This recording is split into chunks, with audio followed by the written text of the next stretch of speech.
DI साहब को बता देना, मुझे नहीं मालूम काहे की बीसी थी, लेकिन जो इशू पूरे नेशनल लेवल पे सेंसिटिव बन चुका है उसको इतने हल्के में लेंगे आप लोग? उनको रहना चाहिए था, और इसलिए रहना चाहिए था कि हम सिर्फ ज्ञापन देने नहीं एफआईआर कराने आए हैं एक ऐसे व्यक्ति के खिलाफ जो संविधान के खिलाफ काम कर रहा है। पहली चीज। दूसरी चीज, बड़ी आपत्ति, जहां से दतिया जिले में प्रवेश हुआ सैकड़ों गाड़ियां होने के बावजूद भी एक आपका पुलिस का जवान मुझे कहीं भी दिखाई नहीं दिया। दो बड़ी आपत्ति। तीसरी, जहां पे हम लोग सभा कर रहे थे वहां भी एक आध दो पुलिस वाले कोई दिख रहे थे। आपको मालूम है कि वर्ग संघर्ष की स्थिति ना बने ऐसा हम चाहते हैं, लेकिन अगर कोई आके जरा सा भी छींटा मार के चला जाता तो फिर वो क्या स्थिति होती? आप लोग बहुत हल्के में ले रहे हैं। This is not fair, very wrong. अगर आप कर रहे हैं तो ये सब रिस्पॉन्सिबिलिटी आपकी हो कि ध्यान रखिए, बता दीजिएगा अपने एसपी को। पहली चीज। दूसरी विषय यह है, अभी जब यहां से घुसा फिर रोक रहे। अरे इसी दतिया में आंदोलन कर करके बड़ा हुआ हूं मैं, 20 साल तक लगातार। सीधे भोपाल और प्रदेश की राजनीति नहीं करने लगा, और कभी ऐसा नहीं हुआ कि इस गेट पे पुलिस रोकती थी, हम सम्मान से रुकते हैं, वहीं अधिकारी आके ज्ञापन लेते हैं। अब हमें अंदर तक घुस के आना पड़ा, फिर एक सिपाही आपका बदतमीजी से रोकने की काम कर रहा है, फिर अभी कोई उसके साथ बदतमीजी हो जाए, फिर आप बताओगे कि नया इशू हो गया। तो आप गंभीर लोग हैं, बड़े अधिकारी हैं, तो आपकी जिम्मेदारी ये बनती है कि आप इन छोटी छोटी चीजों का ध्यान रखें, अपने डीआई साहब को बोले, और ये आगे ध्यान रखना चाहिए। दूसरा विषय गंभीर जो है, आप जानते हो, आप सबको पता है, फिर भी मीडिया खड़ी है इसलिए हम दोबारा बता देते हैं। धीरेन्द्र कृष्ण शास्त्री एक यात्रा निकाल रहे हैं हिंदू राष्ट्र बनाने के लिए। वो यात्रा चूंकि हिंदू राष्ट्र के लिए है इसलिए गैर संवैधानिक है, क्योंकि भारत का संविधान ये कहता है, हमारे देश का जो संविधान का प्रियम्बल है उसी में ही लिखा है कि हम धर्मनिरपेक्ष हैं। तो एक धर्म की मांग को लेके एक धार्मिक यात्रा के माध्यम से निकालना ये शुद्ध रूप से गैर कानूनी है। दूसरा, जो भी वो यात्रा निकाल रहे हैं उसमें सांप्रदायिकता फैलाने वाला भाषण दे रहे हैं। अभी 4 दिन पहले थी, आप सबने देखा होगा, तो वो भी हमें आपत्ति है। खैर ये तो विषय हो गए कलेक्टर के, जो कलेक्टर साहब को भी आना चाहिए था। ये सब क्यों 25-50 हजार लोग नहीं कर सकते यहाँ के? नहीं समझ में आ रहा ना इन लोगों को? नहीं समझ में आ रहा ना, कलेक्टर है ना एसपी है, क्या समझ क्या रहे? बेवकूफ समझ रखा है क्या इन लोगों ने? ये कौन सा तरीका है?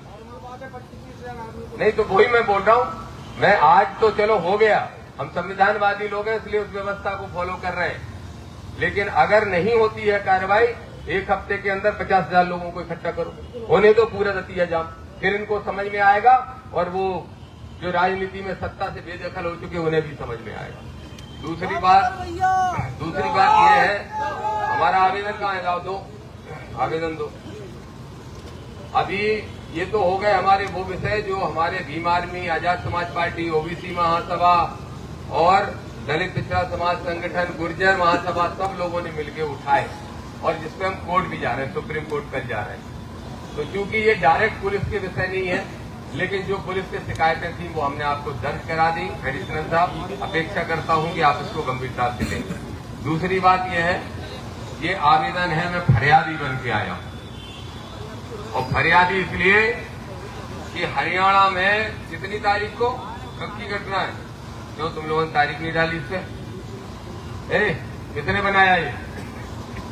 किसको दिया था ये एड्रेस लेकर? बागेश्वर राम, वो तो ठीक है, फॉर्मेलिटी करते हो।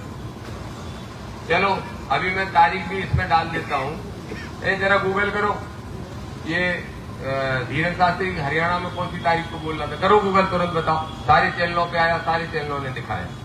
धीरेन्द्र शास्त्री ने खुला मुझे जान से मारने की धमकी दी। धीरेन्द्र शास्त्री ने उस मंच से कहा कि अगर हमारे पास उनका नंबर होता तो हम फोन पे ही तो 30 बार देते। भाई साहब पहले हमें मारे, वो कितना बड़ा वो है। और 30 मारने का मतलब आप बेहतर जानते हो, आप लोग बुंदेलखंड में पोस्टेड हो जहां के भी मुझे नहीं मालूम, लेकिन 30 मारने का मतलब है ना तो किसी संत की ऐसी भाषा हो सकती है, ना किसी सब आदमी की ऐसी भाषा हो सकती है। हमने यात्रा रुकवाने के लिए राष्ट्रपति को चिट्ठी लिखी, संवैधानिक तरीके से चल रहे हैं, और धीरेन्द्र क्या कर रहे हैं? 30 बार देंगे। तो मतलब हमें मार के जलाना चाहते हैं। दूसरी लाइन क्या बोली, देखो बेटा हमें छेड़ा तो अब हम तुम्हें छोड़ेंगे नहीं। ये दोनों ही भाषाएं धमकी देने की श्रेणी में और जान से मारने की धमकी देने की श्रेणी में आती हैं। इसलिए हम लोग आए हैं एफआईआर कराने सभी संविधानवादी। मैं यहीं का रहने वाला हूं, यही मेरा जिला है। मैं चाहता तो भोपाल में करता, दिल्ली में करता, लेकिन क्यों करूं, जहां मेरा जिला है वहीं मुझे एफआईआर कराना चाहिए। इसलिए हम सब साथी आए हैं। आदरणीय हमारे आरडी प्रजापति जी आए हैं, विधायक बनने के पहले जिला पंचायत अध्यक्ष भी रहे, मंडी अध्यक्ष भी रहे, बहुत सारे पदों पर रहे। हमारे सत्येंद्र विद्रोही जी हैं, आजाद समाज पार्टी के प्रदेश अध्यक्ष आए हैं। हमारे ओबीसी संगठन के बड़े नेता, राष्ट्रीय कोर कमेटी सदस्य, राष्ट्रीय अध्यक्ष जो भी पद हैं इनके, और यादव महासभा के भी अध्यक्ष हैं, यादव यदुवंशी समाज के राष्ट्रीय अध्यक्ष रूपेश यादव जी आए हैं। हमारे अनिल गुर्जर जी आए हैं जो कि हमारे आजाद समाज पार्टी युवा के प्रदेश अध्यक्ष हैं, और हमारे सब साथी आए हैं, गुर्जर महासभा के भी सब साथी आए। सबकी आपसे विनती, अपील, आग्रह एक ही है कि हम लॉ एंड ऑर्डर को मानने वाले लोग हैं, संविधान को मानने वाले लोग हैं, बाबा साहब का सम्मान करने वाले लोग हैं। हम चाहते हैं कि धीरेन्द्र पे आप ही कार्रवाई कर दो, क्योंकि हमारी कार्रवाई ठीक नहीं रहेगी, गैर संवैधानिक हो जाएगी, और गैर संवैधानिक काम हम लोग नहीं करना चाहते। तो हम चाहते हैं कि आप एफआईआर करो। क्यों भाई साथियों, सहमत हो? एफआईआर होना चाहिए, ठीक है। वीडियो आपके पास उपलब्ध है कि मैं दूं? बताइए एडिटर साहब, अभी होना चाहिए। वीडियो आपके पास उपलब्ध है कि मैं दूं? सबके पास है। जो चैनल खोल लोगे, अभी रील भी बदल दोगे ना, तो हर तीसरी हमारी धीरेन्द्र की बहस की आ जाएगी। वीडियो देखो, वीडियो हमने दिया अच्छा ले आए। अरे वाह, 29 तारीख है, 29 तारीख। चलो 29 तारीख डालो उस पर, ले आओ हमारे दस्तखत कराओ। ये पेन ड्राइव भी हम आपको दे रहे हैं, खूब आराम से देखिए, लेकिन हमें एफआईआर हर हाल में चाहिए। और एक अगर दतिया पुलिस ने किसी कारण से एफआईआर नहीं की, हम आज आपको दे ही रहे हैं, आप बता दो कि कब तक आपका फाइनल जवाब आ जाएगा। या तो हम तो चाहते हैं आप अभी एफआईआर कर दो। क्यों भाई विधायक जी, आप तो खाली नहीं कर रही है, लेकिन अगर आप एफआईआर का इसको जांच करने की बात करना हो तो हमें बता दो कि कब करोगे। अदरवाइज हम कोर्ट सिर्फ इसके लिए नहीं जाएंगे कि उन पर एफआईआर, वो तो होगी। बाबा साहब का संविधान है, किसी के बाप का नहीं है, इधर को आ जाओ, तो वो तो एफआईआर तो होगी। लेकिन फिर अगर आप लोग कार्रवाई नहीं करोगे तो क्षमा करना, हम इसके लिए भी जाएंगे कि आप राजनीतिक दबाव में काम कर रहे हो। कोर्ट कार्रवाई करेगा तो फिर चूंकि आप लोग ने कार्रवाई नहीं की, इसलिए आपको भी हम कोर्ट में कर देंगे, जो हम नहीं चाहते। तो हमारा आपसे आग्रह है, हमारा आवेदन पॉजिटिविटी के साथ, सकारात्मक सोच के साथ, मानवता की सोच के साथ, सारे दबावों को छोड़ के स्वीकार करते हुए हम लोगों को जो राहत चाहिए, जो न्याय चाहिए पुलिस से, वो देने का काम करें। ठीक है विधायक जी, यही विषय। दतिया में बहुत समस्या है, पुलिस वाले सुनते नहीं है। संविधान के विरोध में कोई भी नहीं रह सकता। और आप संविधान के रखवाले, कानून के आप रक्षक हैं।